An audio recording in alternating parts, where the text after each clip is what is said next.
গতকালকে যে বাজারে গেছিলাম সেই বাজারে গিয়ে নিজের পছন্দ মতো একটা ফুলকপি কিনে এনেছিলাম। ভীষণ ইচ্ছা করছিল জানো তো ফুলকপি খেতে, আর করবে নাই বা কেন বলো?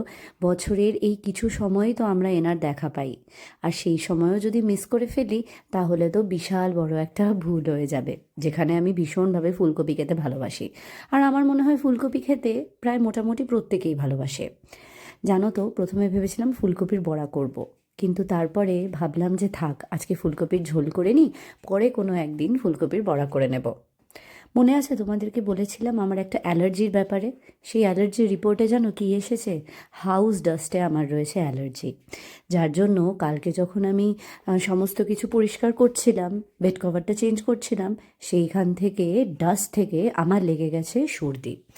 আশা করছি তোমরা আমার গলা শুনে বুঝতেই পারছো, খুব কষ্ট পাচ্ছি, খুব। মানে হঠাৎ করে এমন বাজেভাবে সর্দি লেগে যাবে বুঝতেই পারিনি। যাকগে, দেখা যাক কবে সারি।